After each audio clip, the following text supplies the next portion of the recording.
Hello and welcome to our special election bulletin, Battleground 2021, that gets a detailed analysis of news and views from the poll-bound states. I am Vishal Dahiya. In fact, the curtains have come down on the high decibel campaign for the fourth phase of election in West Bengal. 44 assembly segments across 5 districts, 2 in North Bengal and 3 in South Bengal will go to polls tomorrow. 11 seats in South 24 Parganas, 10 in Hooghly and 9 in Howrah will go to the polls in South Bengal, while voters across 9 assembly seats in Cooch Behar and 5 in Alipurduar district will also exercise their franchise on 10th of April.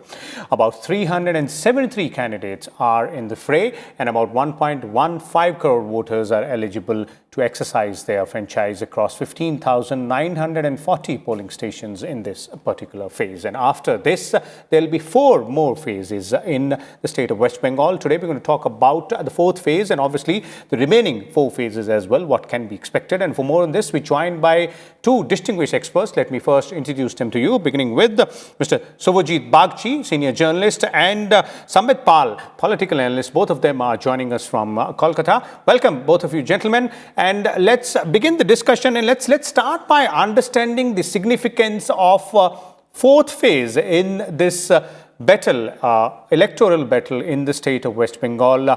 Sambit, let's start with you. How do you assess the importance of these 44 seats which are spread, on both sides, North Bengal as well as South Bengal? Yes, Vishalji, this is for the first time, North Bengal districts are going for polls. And that's very important area for both BJP and TMC, because BJP had done exceptionally well in 2019 Lochab elections. They had won, out of these 14 seats, 12 seats they had won, and only 2 seats, I shouldn't say 1, but, they were ahead in 12 assembly segments, and only 2 were in the kitty of TMC in 2000, if you consider 2019 Lok Sabha election results. Now, TMC will really try to, regain that position in which they were in 2016, in which they won the seats, but BJP will try to retain their dominance there. So, in this phase, that is one important area that, everybody will be looking at. And then, of course, South Bengal districts are also going for polls. In Hooghly, in these seats, TMC didn't do well in 2019 Lok Sabha elections. So it will be a very tough fight for them to retain those seats they had won in 2016.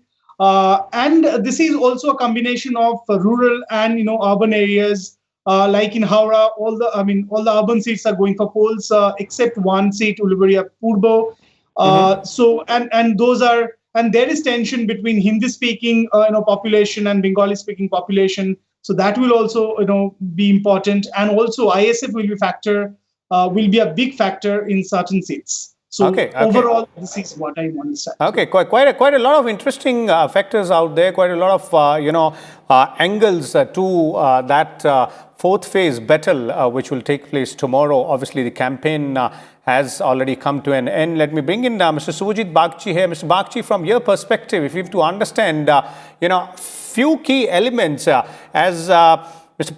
Paul was pointing out, in terms of the very fact that North Bengal seats will be voting for the first time. That's now that we are in the 4th phase.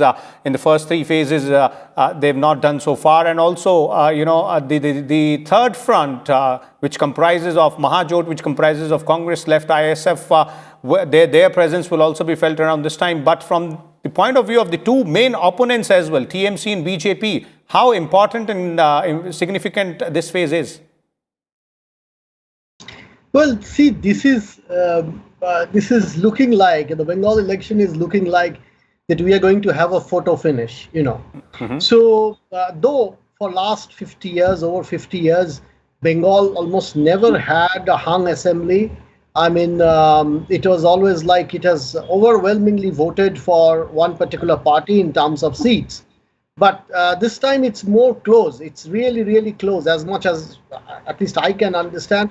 It's a photo finish. And therefore, any phase, whether there are 30 seats or 45 seats or more than 45 seats, each and every phase, each and every seat, to be honest, each and every booth, more than 100,000 booths are there. Each and every booth, as you can see now, both the sides are kind of questioning each other at the booth level. It's just not one particular area or a block or a district. It's about the booth now. So it's a photo finish, and there you have 44 seats.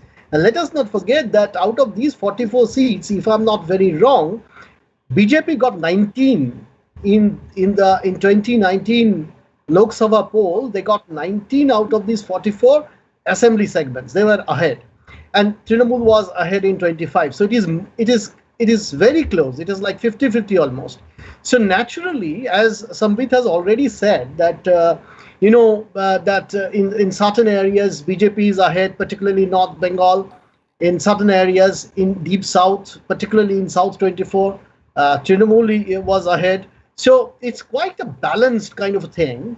And as we can see in fact, if you look at the happenings over last 2-3 days, I mean, the way both sides are questioning each other, their allegations, counter allegations. In fact, 2 persons have died, I think, today only. Again, and there are attacks, several attacks, small ones, attacks on the vehicles and things like that. But these things can tell you, how much is the heat in Bengal, and therefore the contest will be very severe, very, very acute, and we just can only hope that nobody will die, which is only thing we can pray for. Indeed, the political temperature in West Bengal is soaring this time around. Starting from the first phase itself, and obviously it'll get more hotter with every passing day, with every phase there. But if you have to look at the big prominent faces in fourth phase, Sambit, then one very interesting aspect here is quite a number of MPs, members of Parliament, who are in the fray in assembly elections. What might be the strategy here, and the kind of tangible results which both sides might be looking at? Yeah, I think BJP has fielded Babul Supriyo, the Union Minister, in fact, and then Lochab Chatterjee, the seating MP, then Nishit Pramanik from Natabari in North Bengal. So all the MPs are there in the fray this time on the part of BJP. And I think they wanted to, field heavyweight candidates, and they have the experience of winning elections. If not Babul Supriyo from that area in Taliganj in Kolkata, but Lochab Chatterjee had won from that Hooghly seat where she is contesting in one of these assembly segment. And Nishit Pramanik is, of course, contesting from North Bengal, where he has worked and he knows the area very well. But then again, Vishalji, that was a problem with BJP's candidate list, that there were a lot of expectant faces there in these areas from BJP who wanted to contest the election, and there was a lot of resentment even after the lists were announced, and a lot of TMC MLAs have also joined BJP, and they have been fielded in this phase in the constituencies that are going in this fourth phase, like Rajiv Banerjee, the West Bengal minister. He's contesting from Domjur. Mihir Gosham is contesting from North Bengal, and there were others as well. So it was a kind of difficult situation for BJP leaders to manage this tension at the grassroots level, because there were a lot of people who were expecting to contest this election, but they got the candidates which they didn't expect. But I think this tension they have, kind of neutralized so far. But let's see what happens. As Shubhajit has mentioned, that it's the booth that matters, and we have seen that. And I always believe that Indian election is one-day match. Whoever wins the polling day, who can mobilize their cadres and supporters and the voters to the polling booth and get the polling done peacefully, they win. So it will all depend on that particular day who can do well. Indeed, it's all about election management there, and all political parties there are leaving no stone unturned. But Mr. Bagchi, your views there, in trying to understand Why bring in, the members of parliament? Why field them there? Why put them in the fray? Maybe what's the rationale to understand this one aspect? And also, as Sambit was pointing out, the BJP also had looks like a bit of a trouble at hand because there were quite a number of faces which had come in from other parties, specifically the TMC. No, as far as, bringing in the MPs is concerned, let's make it very clear that, I do not think any of us, even very senior journalists who've been following elections, anybody has seen any election like this before. Not just in Bengal, but across the country, because I have spoken to many, and many have spoken to me. I have covered almost across the country, other than southern India, almost all elections, and outside the country. I have not seen anything like this. See, the Prime Minister is in the state almost every alternate day. I mean, and all kinds of things are going on. I mean, have you seen all hands on deck situation? Come again? Sorry? All hands on deck situation? Yeah, I mean, BJP is not pulling any punches. I mean, they are just doing everything possible, everything doable. And part of that is bringing in the MPs to compete in the election. So they are doing everything. I mean, everything that is possible. I mean, things that we have not imagined even. I think Trinamool also did not imagine that these kind of things can evolve. And they are doing everything. And part of this process is to bring in the MPs, because the MPs have already won the election. They are the biggest challenge in any election is for your voters to know who is the candidate, the face of the candidate. Now, once you have Nishit Pramanik, once you have Babul Supriyo or Lochab, people already know them because they are the MPs. They have gone to the constituencies, and so you bring them in, and there are chances go up by maybe 2% or 3%. So that is very, very important. So therefore, bringing them in makes sense since they're trying everything. So it is part of that. Okay. As far as you had other part of the question, sorry, I missed that. Yes, that's basically dealing with the aspirations of the old workers vis-a-vis those who have entered the party at the last moment. Yeah, but that is an ongoing debate. That debate is inside any party, any political party. When a party grows, obviously people will come from other parties and join that party. How are you going to stop them? And if you stop them, you cannot grow. So that is, kind of a catch-22 situation, one can say.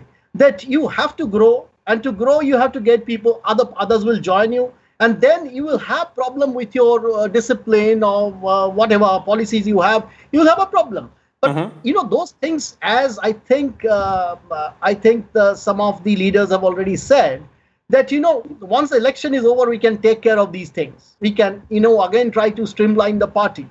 But for the timing, if people are coming in, you cannot stop them.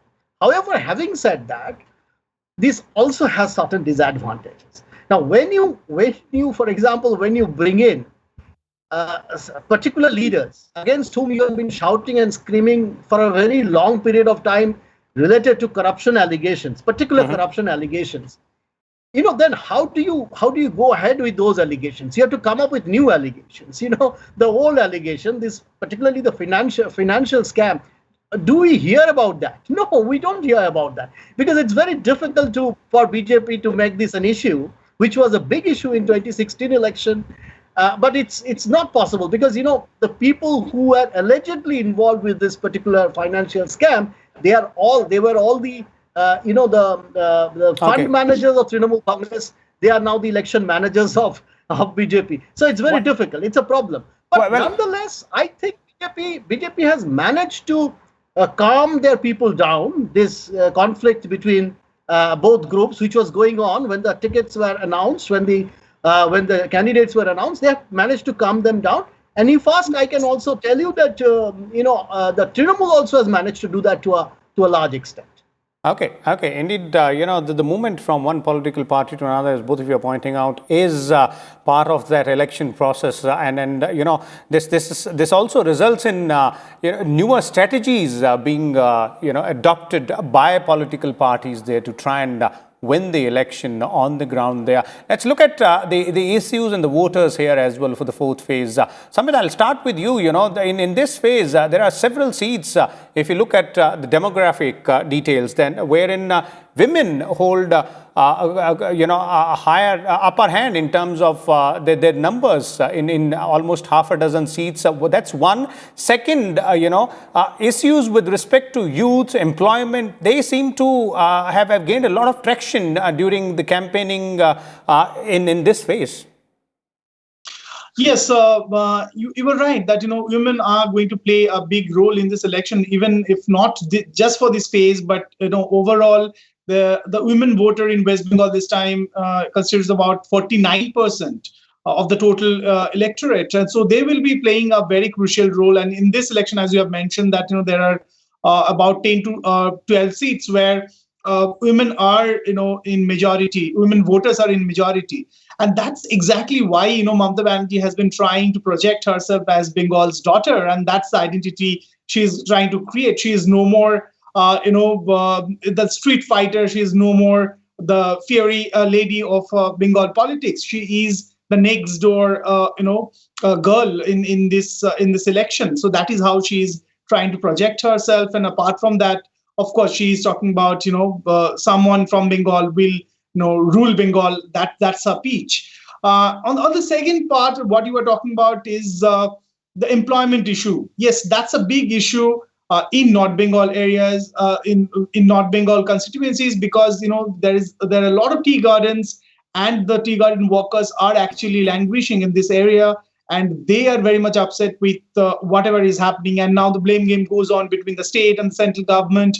That's another story, but that is of course one issue. But unfortunately, in this election, I would say that this identity issue is overshadowing this basic core issues of livelihood of the people. So that's one unfortunate thing that is happening, but that should have been the core issue, because employment has been a problem in Bengal, not only in Bengal, in other parts of the country as well. And Bengal has been affected very much due to the policies of different governments and the culture that has existed in Bengal politics. Mm-hmm. So that should have been the case, but it's unfortunately it is not. It's identity politics and caste and community politics that are dominating the political campaign rather than this basic issues. Okay. So, do you agree there on that part which Sambit is making, and also the fact that youth and women, these two segments of the society, do remain in focus, and thereby issues related to them? Yeah, of course. I think that indeed is very important, and I think one area on which Trinamool has particularly tried to focus is to get the women voters to vote.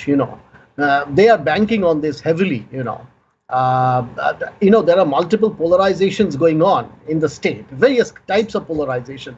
One in that polarization, in trying to figure it out whether they can get more women voters to vote for them, that is a major calculation on part of Trinamool Congress. Yes, true, but employment is an issue, but employment could have been a bigger issue. I mean, the issues have now become, people are extremely bitter about each other. They're targeting each other, they're using words or saying things which are perhaps are not acceptable. They should focus more on employment, more on industry, how Bengal can have industry. These things are, I would have been more happy if there were more focus on how you get more investment in Bengal. I mean, Bengal is a very interesting place. It is placed between two growing economies, Bangladesh and China. Now, nobody has mentioned, if that particular party wins, how they're going to take advantage of these two growing markets. One is China, the other is Bangladesh. So nobody has mentioned that. Nobody has mentioned certain things like how they are going to, Bengal has several problems to bring in industry. One simple problem is it has got one of the highest density of population. A simple example is Bengal is 90,000 square kilometer in size with a population of about 100 million, whereas Gujarat, for example, is 2 lakh square kilometer in size whereas its population is half of that of Bengal. So the density, so it's, you always get land for industry in Gujarat or in other states, but you do not get that in Bengal. So how do you address this particular problem? Whether you're going to focus more on service sector, whether you're going to focus more on IT-based industry, and nobody is talking about that. It is largely this tutu meh which is going on. And so let's see. I mean, I hope after the elections, whoever wins the party and the opposition will come together to really brainstorm on these particular very important issues which Bengal has not addressed for a very long period of time. Okay, indeed, industrialization and thereby development and economic growth is something which is of real importance and holds significance for West Bengal there, as you're pointing out, Mr. Bagchi. And obviously, political parties have mentioned this aspect in their manifestos. Let's wait and watch as to whosoever wins this election, how will they follow it up in the next 5 years. But now that we're in the middle of this electoral battle, which is obviously a long-drawn one, tomorrow, that is on 10th of April, is the fourth phase. After that, you will have 4 more phases. Before we go wrap this up, today's discussion, Sambit, I'll start with you. Let's, just an overview of what lies in store after the fourth phase. If we look at the rest 4 phases, phase 5, 6, 7, and 8. Vishalji, in one word, more political heat, because in just halfway through the elections, we have seen what kind of political tension is building up in Bengal, and we just hope that there is no more violence, because in every phase we have seen some kind of violence or other, and a lot of tension, political tension. So that shows that this battle is going to be very, very tough. And this is a prestige battle for both BJP and TMC. And the left is trying to have their space. Congress, left, and ISF, they are trying to have their space, but they have been a marginal force so far as this whole political game that is going on in West Bengal. So this next few phases will be very important, especially for TMC, because all the North Bengal districts will be going for polls, and these are the areas where TMC is not organically very strong. Okay. And in 2019 Lok Sabha election, they have seen how badly they have lost it to BJP. So that will be very crucial. Okay, Mr. Bagchi, your concluding comments there on the remaining half of the battle, electoral battle, that is phase 5 to 8. See, I do not exactly know where the next phases are going to take place. I have to take a look at it. But mostly in North Bengal? Mostly North Bengal, and also a lot of, the Middle Bengal is also there. Yes, indeed. That way. So, if we look at the Bengal map, you can divide it into 4 parts now. I mean, from the point of view of elections, which is the top half, the extreme north, then the Middle Bengal, which is Malda, Murshidabad, and then the middle belt, this Purulia, Bakura, Birbhum, etc., which is called the Rar Bangla, the red soil, Bengal of red soil, and then, the extreme south. Now, it is just equally divided between BJP and Trinamool Congress as far as last election is concerned. While BJP took the lead in extreme north, and this middle, and below Middle Bengal, this Rar Bangla area, Trinamool had the lead in this Malda, Murshidabad, and deep south. So this is the question. I mean, can BJP enter the areas of Trinamool, and can Trinamool enter the areas of the BJP? The next 4 phases. The first 4 phases were more or less in their area. They were taking place. It's kind of divided. Now, in the next phase onwards, they're going to enter into, already South 24, for example, BJP, there is a 3-phase polling in South 24, which is a Trinamool bastion. Now, BJP has already, we do not know what would be the result. But the fact is, the other party has to enter the area of the other. This is one significant point. And the other thing is, the scheduled caste and scheduled tribe vote, this has gone heavily against Trinamool Congress. Now, how much Trinamool can manage to retain this is one question, and we can see a very strong Hindu consolidation of votes over last couple of years. Now, how far BJP will be able to retain that Hindu consolidation is also, they jumped from 21% in 2014 to 57% in 2019. So can the Hindu consolidation be around 60% or above 60%? Are BJP going to get more than 60% of the Hindu votes? These are very critical questions, just not for these particular phases or the future phases, even the past phases. So I'm giving an overall view. So both sides will be under tremendous pressure. I mean, and as Sampit has already said, we hope that there won't be any more violence at least. Indeed, definitely, and we'll have to keep on analyzing till 2nd of May, because ultimately we'll get to know the results on that day, and it's up to the voters. The electors will get their chance. They've already voted in West Bengal in the first 3 phases. 4th phase happens on 10th of April, which will be followed by another 4 phases till 29th of April. We'll keep on bringing you all the details. Thank you so much, Mr. Subhajit Bagchi and Mr. Sambit Pal as well, for sharing your views and insights. That's all we have in this special election series, Battleground 2021. We'll come back again tomorrow. Keep watching. Thank you.